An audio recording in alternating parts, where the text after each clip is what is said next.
Welcome back.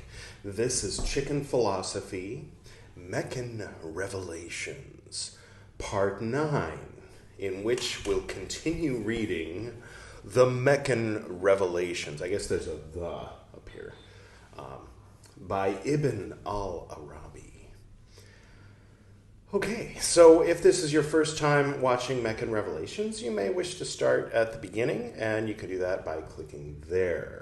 So if you recall at the end of part 2, we were midway through talking about the second of the 4 objects of knowledge. Remember, the objects of knowledge are 4. The first is God, who is indescribable, basically. And then the second level is the reality that can be described by both God and man, eternal and temporal, and the reality itself is eternal when the eternal is described by it, and temporal when the temporal is described by it. We're in the middle of that, in the middle of that object of knowledge. So I will pick up where we left off, cue the music. I was going to play something a little bit seasonal, like I was actually going to play George Winston's December, the full album, but it's like depressing, you know? Like, why? Why evoke these, like, somber, I don't know. I'm trying to find the right balance. I don't want it to be too loud, and I don't want it to be too quiet. If you hadn't guessed, this is not George Winston's December. This is Jean-Michel Jarre. Equinox, the Equinox album. Seems to fit more with kind of the feeling of the subject matter. I'll begin reading now. By the way, happy winter. It's officially winter as of approximately 15 hours ago. That was the moment that the Earth was tilted most away from the sun, was 15 hours ago, and now it's going to slowly start to work its way back to the quarter of the big equal-armed cross around the sun. That's not exactly equal-armed. I know it's an oblong orbit. I'll just get to the reading. If you want a likeness of this reality in order to understand it better, look upon the quality of being wood in a timber, a chair, an inkwell, a pulpit, and a coffin, or upon such things as rectangularity of shape. For example, in everything that is a rectangle, like a room, a coffin, a sheet of paper, rectangularity and woodness lie within the realities of every one of these things. It's interesting. It is the same way with colors, the whiteness of cloth, pearls, paper, flour, and fat. The whiteness understood from the cloth without being characterized as being a piece of whiteness within the cloth, but rather as the reality of whiteness becomes manifest in the cloth, just as it becomes manifest in paper. The same holds true for knowledge, power, will, hearing, and sight, and for each and everything. Thus have I explained to you this second, in bracket parentheses, object of knowledge. We have spoken about it in great detail in our book named Isha al-Jadawil wal Dawa Ir. And there's a little note from me 16 years ago that says, buy this book. And I haven't yet. What did I write? I wrote things in the margins. Bria, I wrote. Oh, yeah, okay. So I was writing absolute Bria, like next to the objects of knowledge. And then over here I wrote Platonic ideals, example of Bria plate having been popular where the author was from. Plato having been popular where the author was from. Okay. And buy this book. All right. Whoa, there's more footnotes over here. I'll read them to you. They're fun when I get to them. I mean, so far they're fun-ish for me anyway. I'll continue. The third object of knowledge. All right, so we're on to the third. Everybody keeping up? Is the entire world, the angels, the spheres and the worlds they contain, and the air and the earth, and everything of the world contained by these two. This is the greater kingdom. No music came, did it? I didn't feel like putting music there, but I heard it in my mind. And I know I wasn't going to read, I'm not going to read all of the Arabic, but the greater kingdom seems like something interesting to read because, I mean, I've just discovered, it is Al-Mulk Al-Akbar. Now, anybody who watches TV knows that Akbar means great, and Al is God, that's a prefix. So that leaves Mulk, and I'm sure you already know that Arabic and Hebrew are very close cousins of each other, so it comes as no surprise how similar Mulk is to Malkut, which is related to the white UK, American, New Zealander, and Australian and Canadian word Malkuth. That's a cousin of the Hebrew word Malkut. Or Malkus, if you're Ashkenazi. I'll let you have that one. But really, the Yemenite dialect that more resembles the Sephardic is the most authentic. I think we all know, right? Well, anyway, that's interesting. So the third object of knowledge is the greater kingdom, which, if we are trying to draw, I don't know if I wrote.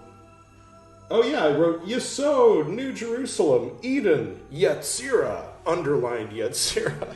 And here I am 16 years later going, is it Yetzirah? But yeah, I see where my head was at the time that I wrote that in the margin. All right, moving along. The fourth object of knowledge is man. All right. The vicegerent, whom God placed within this world, which is subdued under his subjection. God says, quote, and he has subjected to you what is the heavens and what is in the earth, altogether from him. What is in the heavens and what is in the earth, and altogether from him, end quote.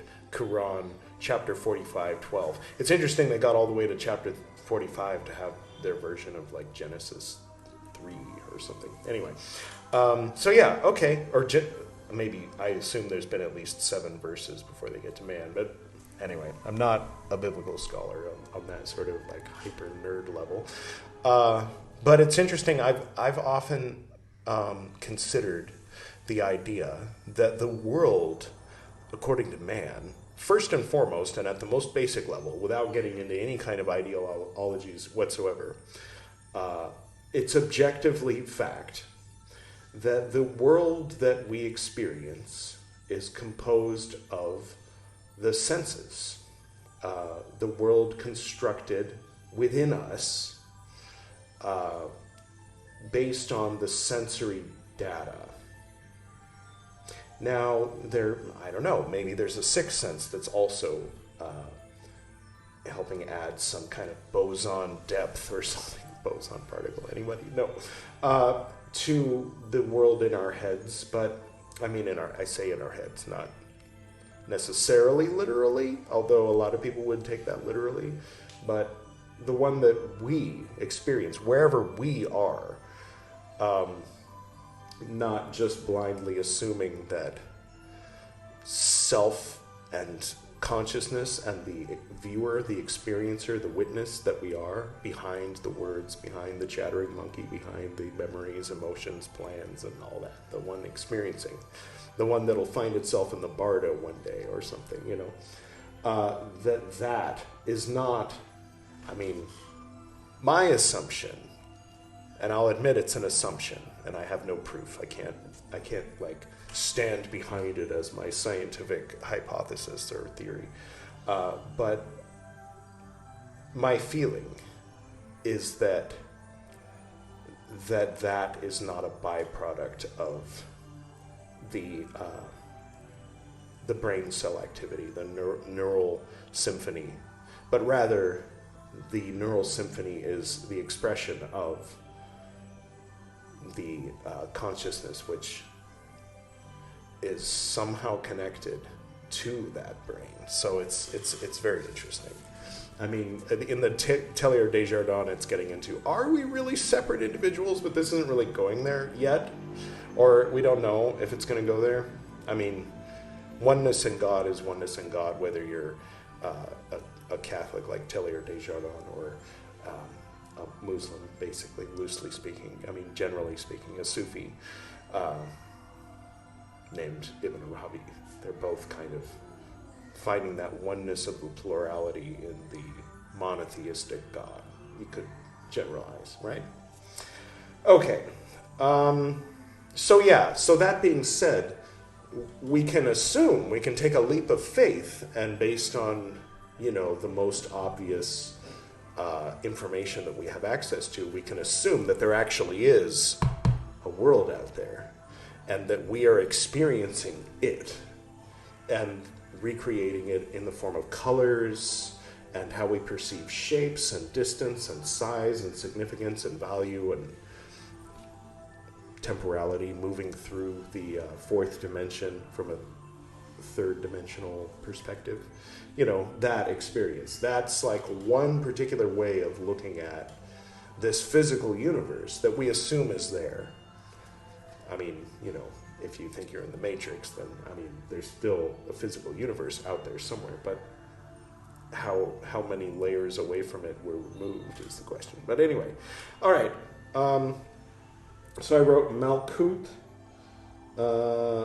something illegible, Malkut, something, yeah, I don't know. The microcosm man, okay. Oh, Asiya, Malkut Asiya, the microcosm man, is what I wrote there. All right. He also knows these bracket parentheses, for and parentheses, objects of knowledge, has no other, he who knows these four objects of knowledge has no other object of knowledge to seek, for among them is that of whom we may only know the existence, i.e., God, and whose acts and attributes are known through various kinds of likeness. Among them is that which is only known through likeness, such as knowledge of the universal reality. And among them is that which is known in these two manners, as well as through quiddity and quality. And these are the world of man. Okay, he kind of just broke down how knowledge is complete in both worlds, but the experience, never mind, I'm not remembering the exact words, but it was good. I wrote yes with a red pen in all caps in 2007 next to that. All right, I don't know why I wrote that. I guess I agreed with it. Okay, next, subsection, bracket parentheses, the prophet said, end bracket parentheses, quote, God was, and nothing was with him, end quote. Then into this saying was incorporated the sentence, quote, and he is now as he was, end quote. Yeah, that's the thing. Was I going into that? Yeah, I was going into that last time, is to make a statement like that, if we assume it's true.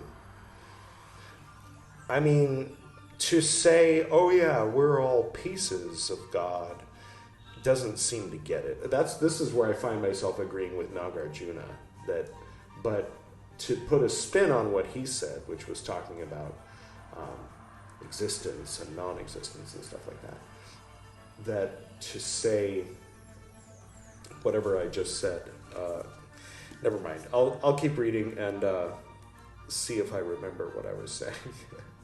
Oh yeah, to say there is only God, there is no one else, and he's eternal, in present tense, is different from saying, oh, well, you see, we're all the pieces, or we're the sensory organs, or we're the temporary, incarnations, the many incarnations of Vishnu or something,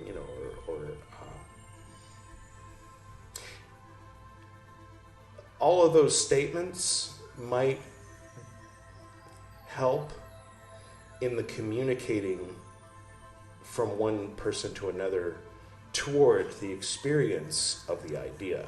But if someone stops at the words, then it's not as good as going beyond them, I guess is what I'd say. All right, next. Then into the... Yes, we already read that. When God brings the world into existence, no attribute that he did not possess comes to be ascribed to him. On the contrary, before his creation, he is described and named in himself by the names by which his creatures call him. So when he desired the existence of the world, and when he originated it in accordance with his knowledge of it, within his knowledge of himself, there arose from that sacred desire, through one kind of theophany and incomparability, directed toward the universal reality. A reality called the dust.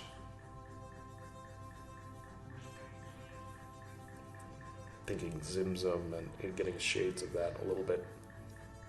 Tzakalaria and all that. It can be compared to the plaster that a builder throws down in order to mold within it whatever shapes and forms he desires. It is the first existence in the world and has been mentioned by Ali ibn Abi Talib.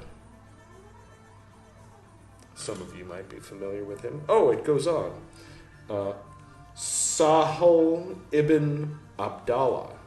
Oh, there was a comma between. Those are two different people. Okay. And others of the people of verification. The people of unveiling and finding. Okay. Then God manifested himself in theophany.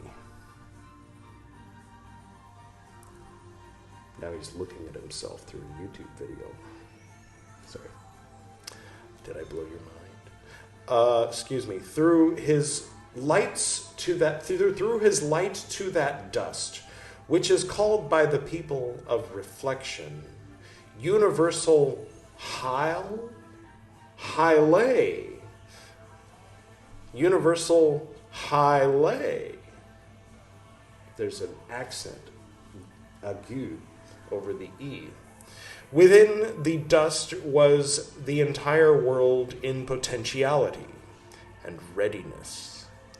Each thing in the dust received from his light in accordance with its own preparedness and potentiality, just as the corners of a room receive the light of a lamp, and to the degree of their proximity to that light, increase in brightness and reception. God says, quote, "The likeness of his light is a niche within which is a lamp." End quote. Quran 35. Excuse me. Thus he compared his light to a lamp. Within the dust, nothing is nearer to the light in reception than the reality of Muhammad, which is called the intellect. So he is the Lord of the world in its entirety, and the first thing to become manifest within existence. Hence his existence derives from the divine light, the dust, and the universal reality, while his entity comes into existence within the dust. Then the entity of the world stems from his theophany. The nearest of mankind to him is Ali ibn Abi Talib and the inmost consciousnesses of the prophets. Part of me is thinking that if going beyond God must look like, a human because we're made in his image, okay, yeah, we'll set that aside for the moment. If that is looked at in another way, then in the dust, it's like the forest and the trees thing. If a tree falls in the forest and no one's around to hear it, did it make a sound? So if there's nobody awake within it, if there's no God light, if the light of God isn't being shined in to bring consciousness into these glorified protozoa, these cancerous protozoa that have organized themselves into these fantastic vehicles, with senses and brains. What was I talking about? I'll just keep reading. What was the question? Was there a question? All right. Yeah, theophany. No, okay, yeah, that's what I was saying. If there's nobody looking around. Now, I wouldn't necessarily personally make mankind and humans, in the category of God light, I mean, I think even to a certain degree insects, maybe even bacteria. I don't know how far down it goes, but certainly cats and dogs, and maybe chickens. They're looking back at you. There's somebody in there looking back. And probably in the bugs, too. Maybe even in the viruses. That'd be fucked up. Anyway, sorry for the profanity. Okay, where was I? Within the dust is nearer to the light and reception. Yes. Is this the part about theophany? Yes. Okay, good. As for the likeness... Oh, okay. So let me catch you up on some of these footnotes. So next to the whole previous, section, linear, confused literalists might feel Muhammad is contradicting John. No doubt he read John, but then there's Zohar and Negvib to consider. Nog, I don't know what I was saying. Anyway, also Kabbalah, same regardless of book situation in Damascus, similar to Europe at the time with the witch burnings and whatnot. Really? I don't know what I was writing there. Muhammad and Ibn seeming to agree with Burroughs here. Oh, that's fun. What? William Burroughs, the Prophet Muhammad, blessed be he, and who's the third one? Jesus? No, John. The Gospel of John, the author of the Gospel of John. Mary Magdalene, the beloved disciple. No, I mean, you decide, right? Okay, and then by the thing I wrote just now, apprentice of God? Then I wrote quite a plug. Doesn't matter what I wrote. All right. As for the likeness in which the world, the whole of it without differentiation, came into existence, that is the knowledge subsistent in God's self, subsistent in God's self. For he knows us through his knowledge of himself and brings us into existence in accordance with his knowledge of us. So we are upon the shape entitled in his knowledge. Entitled? Entifed. E-N-T-I... Oh, entified. Entified, like made into an entity. To entify someone. Sorry I entified you. I should have just left you a cartoon. But now that you're here. Like that. Cool world, you know. All right, I'll keep reading. If this were not the case, this shape would have assumed by chance, right? That's, I think, the atheist consensus is it's all just a wild coincidence, but on the scale of like billions of years. So wild coincidences are like almost inevitable, you know, at a certain point. All right. Not by intention, since he would not have known it, but it is impossible for a form to come into existence by chance. Hence, if this entified shape were not known to God and desired by him, he would not have brought us into existence upon it. Nor is this shape taken over from other than he, with other than he in quotes, since it has been established that, quote, he was and nothing was with him. So the shape can only be the form that emerges within himself. Hence his knowledge of himself is his knowledge of us from eternity, without beginning, not after our non-existence. So his knowledge of us is the same, bracket parentheses, as his knowledge of himself, end bracket parentheses. Hence our likeness, which is identical with his knowledge of us, is eternal through God's eternity. Since it is one of his attributes, and since temporally originated things do not subsist in his self, God is far greater than that.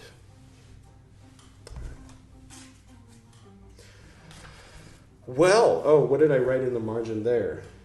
In myself I am nothing, right? In thee I am self, and exist in thy selfhood from nothing, etc.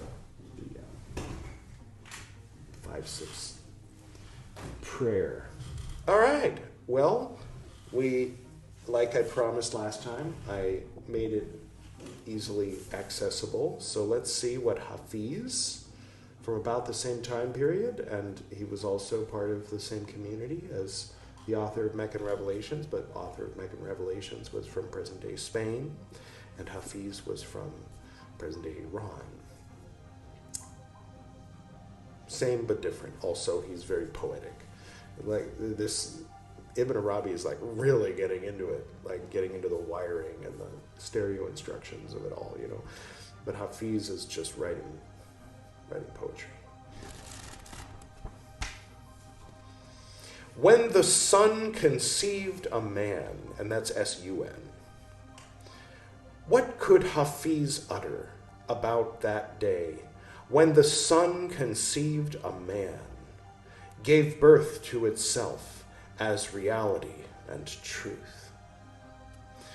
What justice could all the speech in creation ever say about that resplendent morning when the eternal handsome one let his face reappear by grace in form? There is something I have seen in the interior of Muhammad that is the luminous root of all existence, independent of space and time's novice dance, across a single lute string of the infinite. What can even the love of Hafiz express for the ancient sweet man who forever begets compassion and divine playfulness? What can the vortex of my sublime wit, insight, and gratitude ever say about the Father of the perfect ones, when they themselves can turn you into God? I carry gifts today from the kings of fish, beasts, birds, and angels. I carry gifts today from rivers, seas, fields, stars, and from every soul that will ever be. I guess I gave him a gift. You did too. Beloved, let us know what light first saw and said when it discovered you. Then leapt and swooned in such a wonderful laughter that light became this earthen floor and sky. Well, that's what the supernova was, the laughter of the light. O Eternal One, on this ever-present holy day, forget your divine reserve. Throw wide the tavern doors. Give all your thirsty, loyal rogues a drink of your sacred vintage. Free us from ourselves for a while. With the blessed consuming knowledge of your omnipresent being. We are your yearning brides. Why hide it? We are singed dervish moths. Our souls know of that immaculate fire you keep that belongs to us. Even death now will have no power to quiet your name. From hearing wildly in our hearts, from beating wildly in our hearts.